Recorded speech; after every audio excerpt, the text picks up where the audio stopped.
Welcome to Aadya TV. మనతో పాటు BC IT corporation chairman Rakesh ఉన్నారు. ఆయన అడిగి తెలుసుకునే ప్రయత్నం చేద్దాం. సార్ నమస్తే. నమస్తే సార్ చెప్పండి సార్, ఇప్పుడు నిన్న జరిగిన క్యాబినెట్ మీటింగ్లో మళ్ళా ఆర్డినెన్స్ జారీ చేస్తున్నాము అని చెప్పేసి 42% మీద అని చెప్పేసి ఇక్కడ రాష్ట్ర సర్కార్ చెప్తున్నది. దాన్ని ఎట్లా చూస్తారు మీరు? ప్రధానంగా ఈరోజు ఏదైతే ఈ 18 నెలల కాలం తర్వాత కాంగ్రెస్ పార్టీ ఒక ఆర్డినెన్స్ ఇచ్చినాం, ఆర్డినెన్స్ ద్వారా ఎలక్షన్లకు పోవచ్చు అన్నప్పుడు మరి ఆల్రెడీ సర్పంచుల పదవీ కాలం అయిపోయి 15 నెలలు అయింది, ఎంపీటీసీ జెడ్పీటీసీల కాలం అయిపోయి కూడా 15 నెలలు అయింది.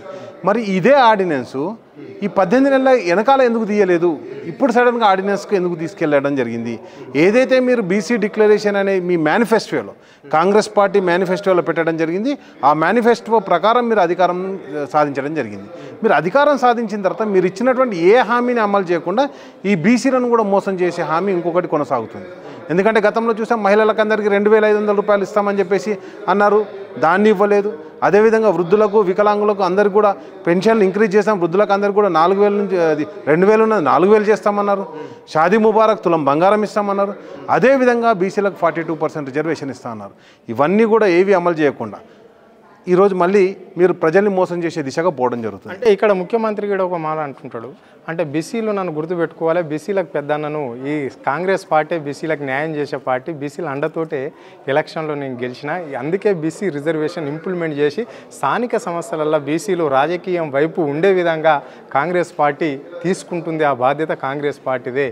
దీన్ని అసెంబ్లీలో చర్చించిన తర్వాత దీన్ని ఆమోదించేసి రాష్ట్రపతికి కూడా బిల్లు పాస్ చేస్తామని చెప్పాడు, పాస్ చేశారు కూడా. మళ్ళీ ఈ ఆర్డినెన్స్ కొత్తగా తీసుకురావడం ఏంది, ఇక్కడే తిరగడం ఏంటి? ఇప్పుడు రాష్ట్రపతి దగ్గరికి పోయింది, మళ్ళీ ఎంటకు అంటే అక్కడ ఇంకా అది కొట్టువేయడం జరగలేదు, మళ్ళీ దాని మీద చర్చన జరగలేదు, మళ్ళీ ఆర్డినెన్స్ తీసుకురావడం ఏంటి? ఆర్డినెన్స్ అంటే ఏంటి, చట్టభద్రత అంటే ఏంటి? ఈ రెండు మధ్యలో వ్యత్యాసం ఏంటి? ఒకటి ప్రధానంగా మీకు ఒక మాట చెప్తున్నాను. ఆర్డినెన్స్ అంటే ప్రభుత్వం తీసుకొచ్చే అంటే ఒక గెజిట్, కానీ చట్టబద్ధత అంటే రాజ్యాంగంలో ఆర్టికల్ 9 ప్రకారం దాని చట్టబద్ధత కల్పించడం. చట్టబద్ధత కల్పించినప్పుడే దాని యొక్క అంటే మనం కంటెస్ట్ చేయడానికి, దాన్ని అమలు చేయడానికి ఒక రాజ్యాంగం ప్రకారం మనకు హక్కులు వస్తాయి బీసీలకు, లేకపోతే రావు. నిజంగా చెప్పాలంటే ఈ దేశంలో బీసీలను మోసం చేసిన పార్టీ ఏదంటే కాంగ్రెస్ పార్టీ. ఎందుకంటే 1990లో తమిళనాడులో జయలలిత గారు తీసుకొచ్చినటువంటి ఆర్డినెన్స్ను ఆ రోజున హైకోర్టు, సుప్రీంకోర్టు కొట్టివేస్తే ఆమె ఆ రోజున్నటువంటి కాంగ్రెస్ పార్టీ మీద ఒత్తిడి తెచ్చి 1994లో 9th షెడ్యూల్ను రాజ్యాంగంలో దాని చట్టబద్ధత కల్పిస్తూ బీసీలకు అందరికీ కూడా అంటే రిజర్వేషన్ 49% పెంచుతూ తమిళనాడులో నిర్ణయం తీసుకోవడం జరిగింది. నిజంగా ఆ రోజు కాంగ్రెస్ పార్టీ నిర్ణయం తీసుకోదలుచుకుంటే ఆ రోజు కాంగ్రెస్ పార్టీ దేశం మొత్తంలో ఉన్న బీసీలకు, దేశం మొత్తంలో ఉన్న ఎస్సీ ఎస్టీలకు అందరికీ నిర్ణయం తీసుకోవాలి కదా. మరి ఆ నిర్ణయం తీసుకోకుండా ఓన్లీ తమిళనాడుకి ఎందుకు తీసుకుంది? అంటే ఆ తమిళనాడులో తీసుకున్నటువంటి నిర్ణయం తీసుకోవడం ఒక్క రాష్ట్రంలో తీసుకొని దేశం మొత్తాన్ని మోసం చేసింది ఆ రోజు కాంగ్రెస్ పార్టీ. మరొకసారి ఎందుకంటే ఈ 75 ఏళ్ళ స్వతంత్ర భారతదేశంలో 15 సంవత్సరాలు 16 సంవత్సరాలు బీజేపీతర ఒక 20 సంవత్సరాలు పరిపాలించింది అనుకుంటే 55 సంవత్సరాలు కాంగ్రెస్ పార్టీ పరిపాలించింది దేశాన్ని. పరిపాలించినప్పుడు ఈ 50 సంవత్సరాల్లో ఎందుకు మీకు బీసీలు కనిపించలేదు? ఈరోజు రాహుల్ గాంధీ ప్రధాని కావాలంటే బీసీలను ఏ విధంగా వాడుకోవాలని ఒక కుట్రలో భాగంగా ఆల్రెడీ మీరు తెలంగాణ ప్రాంతంలో మహిళలను వాడుకున్నారు, 2,500 రూపాయలు ఇస్తామని చెప్పేసి వాళ్ళకి పెంచాను. అది వృద్ధులను వాడుకున్నారు, వాళ్ళకి ఏదైతే ఉన్నదో 4,000 పెన్షన్ చేస్తాను. రైతులను వాడుకున్నారు, వాళ్ళకి 15,000 రూపాయలు రైతు బంధు ఇస్తా అని చెప్పేసి, అదేవిధంగా ప్రతి పంటకు 500 రూపాయలు బోనస్ ఇస్తామని చెప్పేసి ఈరోజు మరొకసారి బీసీలను మోసం చేయడానికి కాంగ్రెస్ పార్టీ సిద్ధమవుతుంది. దాంట్లో అతిపెద్ద మోసగాడు ఎవడంటే మొన్న ఆల్రెడీ దేవుళ్ళను కూడా మోసం చేసినటువంటి పార్టీ కాంగ్రెస్ పార్టీ. మొన్న ఎలక్షన్లప్పుడు చూశాను, దేవుళ్ళ మీద ఒట్లు పెట్టి వాళ్ళకి రైతు రుణమాఫీ చేయనటువంటి పార్టీ కాంగ్రెస్ పార్టీ. కాబట్టి స్పష్టంగా ఈరోజు ఈ రాష్ట్రంలో ఉన్నటువంటి ముఖ్యమంత్రి కావచ్చు, కాంగ్రెస్ పార్టీ కావచ్చు, మరొకసారి బీసీలకు మోసం చేయడానికి సిద్ధమవుతుంది. వీళ్ళు ఎలక్షన్లు పెట్టరు. అంటే ఇక్కడ రాహుల్ గాంధీ వచ్చినప్పుడు కామారెడ్డి డిక్లరేషన్లో బీసీ రిజర్వేషన్తో పాటు అనేక హామీలు కూడా ఇవ్వడం అనేది జరిగింది. అంటే ఈ బీసీ రిజర్వేషన్ ఇట్లా ఉంటే ఇది పక్కకు పెడితే మరి ఆ హామీలన్నీ అన్నా నెరవేరినాయా ఇక్కడ ఈ రాష్ట్రంలో ఈ 19 నెలల పాలనలో రేవంత్ రెడ్డి సర్కారులో? నేనేమంటానంటే 420 హామీస్ ఇచ్చారు. ఆల్రెడీ వాళ్ళు పెట్టుకున్నప్పుడే 420 మోసం చేద్దామని 420 అని పెట్టుకున్నారు. వాళ్ళు పెట్టుకుని 420 హామీలే ఇచ్చారు. కాబట్టి రాహుల్ గాంధీ ఇచ్చినా కావచ్చు, ప్రియాంక గాంధీ ఇచ్చినా కావచ్చు, సోనియా గాంధీ ఇచ్చినా కావచ్చు, లేకపోతే ఖర్గే గారు ఇచ్చినా కావచ్చు, లేకపోతే సిద్ధరామయ్య గారు ఇచ్చినా కావచ్చు, ఏ ఇంప్లిమెంటేషన్ కూడా కాలేదు. ఎస్సీ డిక్లరేషన్ ఇంప్లిమెంట్ కాలేదు, ఎస్టీ డిక్లరేషన్ ఇంప్లిమెంట్ కాలేదు, రైతు డిక్లరేషన్ ఇంప్లిమెంట్ కాలేదు, యువత డిక్లరేషన్ ఇంప్లిమెంట్ కాలేదు. కాబట్టి ఏ డిక్లరేషన్ ఇచ్చినా ఏవి ఇంప్లిమెంట్ కాలే. ఒకటే అవుతుంది, ఏమి ఇంప్లిమెంట్ అవుతుందంటే తెలంగాణ రాష్ట్రం నుంచి వెళ్ళి ఒక 45-46 సార్ల మన ముఖ్యమంత్రి గారు అయితే ఢిల్లీకి పోయారు. ఇక్కడ ఉన్నటువంటి మూటలు మోసం 2 లక్షల కోట్ల అప్పు చేశాడు. ఆ అప్పు డబ్బులన్నీ ఎక్కడికి పోయినాయంటే ఏ సంక్షేమ పథకం లేదు, ఒక్క ప్రాజెక్టు ప్రారంభించలేదు. కానీ డబ్బులన్నీ మాత్రం ఢిల్లీకి చేరుకున్నాయని స్పష్టంగా మనకు కనిపిస్తుంది. ఐటీకి సంబంధించి చైర్మన్గా మీరు చేశారు, కార్పొరేషన్కి సంబంధించి. అంటే ఇక్కడ ముఖ్యమంత్రి విదేశాలకు పోయి ఐటీ కంపెనీలు తీసుకొస్తున్నాం మేము, ఇక్కడ నిరుద్యోగులకు కూడా ఉద్యోగ అవకాశాలు కల్పించడానికి కూడా ఐటీ రంగంలో 48,000 ఉద్యోగాలు కూడా తీసుకొచ్చాం. మళ్ళీ కోట్లాది బడ్జెట్ కూడా విదేశాల నుంచి తీసుకొచ్చి ఇక్కడ ఇంప్లిమెంట్ చేస్తున్నాం, డెవలప్ చేస్తున్నాం తెలంగాణను. ప్రజలు అందరూ సుఖ సంతోషాలతోనే ఉన్నారు. ఏ క్యాడర్ కూడా లోతుగా ఆలోచిస్తే ఏ క్యాడర్ కూడా దివాలా తీసినట్లు లేదు. కేవలం బీఆర్ఎస్ ప్రభుత్వంలోనే 9.5 సంవత్సరాలు పరిపాలించింది. అప్పుడు మాత్రం ఎంతో ఇబ్బందులు పడ్డారు. విద్యార్థులు కావచ్చు, నిరుద్యోగులు కావచ్చు, యావత్తు రైతులు కావచ్చు, అనేక రంగాల వాళ్ళు కూడా ఇబ్బందులు పడ్డారు అని చెప్పేసి కూడా ముఖ్యమంత్రి పదే అంటుంటాడు. ఈ వాక్యాలను మీరు ఎట్లా చూస్తారు? నేను ఏమంటానంటే కేటీఆర్ గారు ఐటీ శాఖ మంత్రిగా ఉన్నప్పుడు, మున్సిపల్ అడ్మినిస్ట్రేషన్ శాఖ మంత్రిగా ఉన్నప్పుడు హైదరాబాద్లో ఒక 40 ఫ్లైఓవర్లు నిర్మాణం జరిగింది. మీరు వచ్చినప్పటి నుంచి వెళ్ళి మీరు పునాది వేసినటువంటి, మేము నిర్మాణం చేసి కంప్లీట్ చేసిన వాటి రిబ్బన్లు కట్ చేస్తారు కాదు, మీరు పునాది వేసి నిర్మించినటువంటి ఒక ఫ్లైఓవర్ పేరు చెప్పండి. లేకపోతే మీరు వచ్చిన తర్వాత ఒక కంపెనీ ఎక్స్పాన్షన్ అయింది, దీని ద్వారా ఉద్యోగాలు దొరికినాయని ఒకటి చూపెట్టండి. అంతే ఎందుకండి, మీరు ఏ చౌరస్తాకన్నా పోదాం, కొండపూర్ చౌరస్తాకు పోదామా, మాదాపూర్ చౌరస్తాకు పోదాము, ఉప్పల్ చౌరస్తాకు పోదాం పండి. నేనేమంటానంటే ఎవరినన్నా ఇప్పుడు ఇండస్ట్రీ పెరిగినప్పుడు, ఐటీ పెరిగినప్పుడు ఫ్లాట్ల ధరలు పెరగాలి, రియల్ ఎస్టేట్ కూడా పెరగాలి. రియల్ ఎస్టేట్ మరి స్టాంప్స్ అండ్ రిజిస్ట్రేషన్ డ్యూటీస్ ఎందుకు తగ్గిపోయినాయి? కాబట్టి నేనేమంటానంటే ముఖ్యమంత్రి గారు చెప్పేటి అన్నీ అబద్ధాలని చెప్పేసి ఈరోజు రైతులకు తెలుసు, యువతకు తెలుసు, మామూలుగా రోడ్ల మీద రియల్ ఎస్టేట్ చేసుకునే ప్రతి ఒక్కరికి కూడా తెలుసు. అంటే మీరేమో ఇట్లా అంటున్నారు, ఆయన ముఖ్యమంత్రి అంటున్నాడు, కాంగ్రెస్ మంత్రులు అంటున్నారు, నాయకులు అంటున్నారు. ఈ రాష్ట్రానికి ఏ ఇండస్ట్రీ రాకుండా కూడా అడుగడుగున అడ్డుపడుతున్నదే బీఆర్ఎస్ కార్యకర్తలు, బీఆర్ఎస్ నాయకులు. అంటే కార్యకర్తలు కూడా అంతగా ఏం లేదు, కానీ కొంతమంది మీలాంటి వాళ్ళే కొంతమంది బీఆర్ఎస్ కార్యకర్తలను పోగు చేసి అడ్డుపడుతున్నారు అని చెప్పేసి అంటున్నాడు.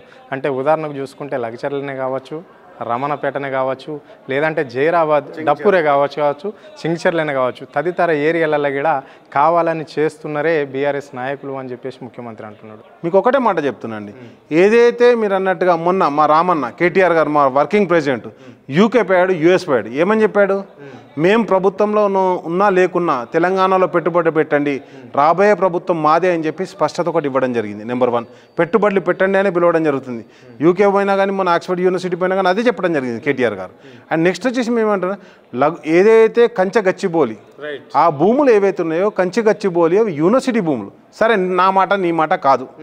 గతంలో అవి కంచె గచ్చిబౌలి ఏదైతే సెంట్రల్ యూనివర్సిటీకి భూములు కేటాయించింది ఆ రోజు ఉన్నటువంటి కాంగ్రెస్ పార్టీ కదా.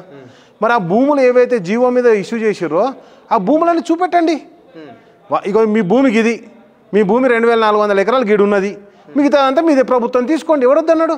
కానీ సుప్రీంకోర్టు ఆబ్జెక్షన్ చేసి, అదేవిధంగా హైకోర్టు రిజిస్టర్ను పంపించి మొత్తం విద్యార్థులంతా రోడ్ల మీదకి వచ్చిన తర్వాత కూడా మేమే కరెక్ట్ అంటే ఏ విధంగా కరెక్ట్? 1. 2, మీరు ఏదైతే లఘుచర్లలో జరిగినటువంటి సంఘటన, గిరిజన బిడ్డలు తండాల మీద దాడులు చేసి, మీరు కావాల్సింది ఏంది? ప్రజాభిప్రాయ సేకరణ. కాబట్టి ఏ రోజైనా భూమి 2013 యాక్ట్ ఉంది, 2016 యాక్ట్ ఉంది, ఏ యాక్ట్ ప్రకారమైనా కానీ మీరు ల్యాండ్ అక్విజిషన్ చేసుకోవచ్చు. చేసుకునేటప్పుడు వాళ్ళకి ఏదైతే కంపన్సేషన్ ఉంటుందో, వాళ్ళకి ఏదైతే నిధులు కేటాయించాలో కరెక్ట్గా కేటాయించాలి. వాళ్ళు ఎందుకు పోరాటం చేశారు? లఘుచర్ల రైతులు ఎందుకు పోరాటం చేశారంటే, గతంలో మీరు కొడంగల్లో మెడికల్ కాలేజీకి భూములు తీసుకొని వాళ్ళకి డబ్బులు ఇవ్వలేదు. మెడికల్ కాలేజీకి మోసం చేసినట్టే మనకు కూడా ముచ్చట చెప్పిపోతారు, వీళ్ళు మోసం చేస్తారు అని చెప్పేసి అక్కడ ఉన్నటువంటి ప్రజలు తిరుగుబాటు చేసిర్రు. తిరుగుబాటు చేసిన ప్రజలకు రక్షణగా ప్రతిపక్ష పార్టీగా మేము నిలబడ్డాం తప్పితే, వాళ్ళకు జైలుకు పోయిన తర్వాత మేము వచ్చినాం తప్పితే జైలుకు పోకముందు మేము లేము కదా, మా పార్టీ లేదు కదా. లేకపోతే సెంట్రల్ యూనివర్సిటీ విద్యార్థులతో మేము అండగా నిలబడ్డాం, వాళ్ళకి రక్షణ కల్పించినాం. రోహిత్ వేముల చచ్చిపోతే రాహుల్ గాంధీ రావచ్చట, కానీ హైదరాబాద్లో ఉన్నటువంటి మా రామన్న సెంట్రల్ యూనివర్సిటీకి పోరాదా? కాబట్టి నేనేమంటానంటే తప్పకుండా ఎవరి పక్షాన ఎక్కడ పోరాటం జరిగినా దాని పక్షాన ఈరోజు ఏదైతే తెలంగాణ భవన్ ఉన్నదో, ఈ తెలంగాణ భవన్ మాకు జనతా గ్యారేజ్ అయిపోయింది. ఎవరికి అది మూసీ బాధితులైనా కానీ, హైడ్రా బాధితులైనా కానీ, లఘుచర్ల బాధితులైనా కానీ, కంచగచ్చిబౌలి బాధితులైనా కానీ, మొన్న ఏదైతే గద్వాల్ అలంపూర్ తాలూకాలో జరిగినటువంటి ఇథనాల్ ఫ్యాక్టరీగా జరిగినటువంటి పోరాటంలో కావచ్చు, ఏ పోరాటం జరిగినా ప్రజల పక్షాన మేము ఉంటాం. ఇప్పుడే కాదు, ప్రభుత్వంలో ఉన్నప్పుడు కూడా ప్రజల పక్షాన పోరాటం చేసినటువంటి పార్టీ బీఆర్ఎస్ పార్టీ. తెలంగాణ ఉద్యమాన్ని సాకారం చేసుకున్నటువంటి కేసీఆర్ గారి ఆధ్వర్యంలో, మా వర్కింగ్ ప్రెసిడెంట్ కేటీఆర్ గారి ఆధ్వర్యంలో మా పోరాటం నిరంతరం కొనసాగుతూనే ఉంటుంది. ఇంకెందుకు మరి ఇంతగానం అంటే ఐటీ క్యాడర్ ఏరియాలో ఉన్న భూములకు ఇంత విలువ ఉండడం అన్నది రాష్ట్రంలో అందరికీ తెలిసిందే.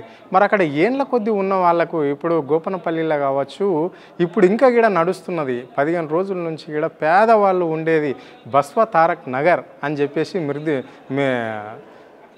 ఇక్కడ గోపన్పల్లి దగ్గర. అక్కడ ఎందుకు మరి ఇంత గౌల్దొడ్డి ఏరియాలో అంతగానం మరి ఎవరు చేయిస్తున్నారు, వాళ్ళ మీద దాడులు చేస్తున్నారట, ఎవరు చేయిస్తున్నారు, రౌడీలు గుండలు అని చెప్పేసి కూడా చెప్తున్నారు, వాళ్ళు దీక్షలు చేస్తున్నారు. ఎందుకు మరి వాళ్ళ మీద కన్నెందుకు పడ్డది, ఎవరిది పడుతుంది రాష్ట్రంలో? ఒకటే గుర్తుపెట్టుకోండి, ఒక సెంట్రల్ యూనివర్సిటీ మీదనే కన్ను పడితే 100 బుల్డోజర్లు ఒకటే రాత్రి నడిపించారు. కాబట్టి ఈరోజు అక్కడ రౌడీలు గుండాలు ఎవరి అండాలతో వస్తారు? పోలీసు లేదా? ఈ రాష్ట్రంలో చట్టం లేదా? ఈ రాష్ట్రంలో ప్రజలకు హక్కులు లేవా? మేమేమంటున్నామంటే తప్పకుండా ప్రజలందరూ కూడా పిలుపునిస్తున్నాం, మీద దాడులు జరిగినప్పుడు తప్పకుండా తిరుగుబాటు చేయండి, కళ్ళల్లో కారం కొట్టి తరిమి కొట్టండి.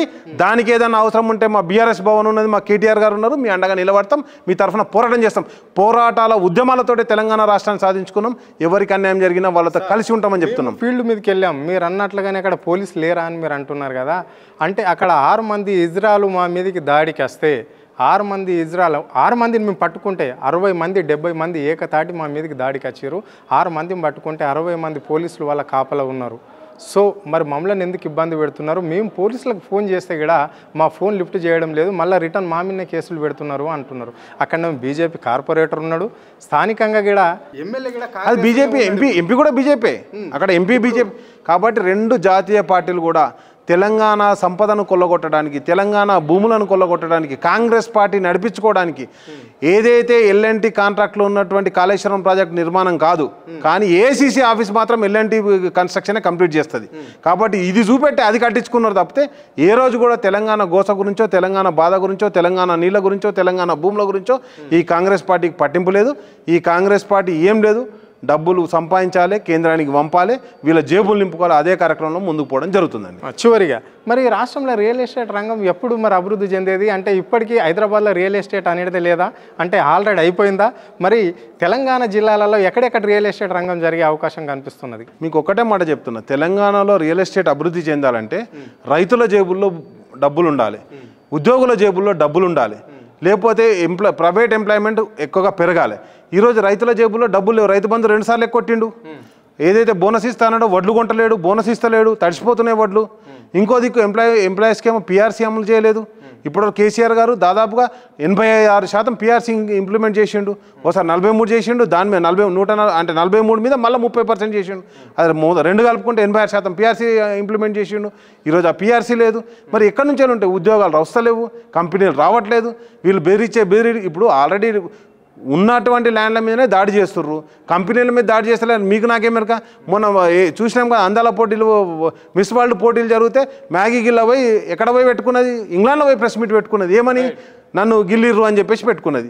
కాబట్టి ఆ గిల్లిన నాకు మొత్తం అన్ని సీసీ కెమెరాల ఆధ్వర్యం నడుస్తుంటే 3 సీనియర్ ఐపీఎస్ ఆఫీసర్లు అయితే కూడా ఇంతవరకు రిపోర్ట్ బయటికి రాలేదు. కాబట్టి నేను ఏమంటానంటే ఈ కాంగ్రెస్ పార్టీ మొత్తం మ్యానిపులేటెడ్ అండ్ కరప్టెడ్, కలెక్షన్ వీటితోటే కొనసాగుతుంది.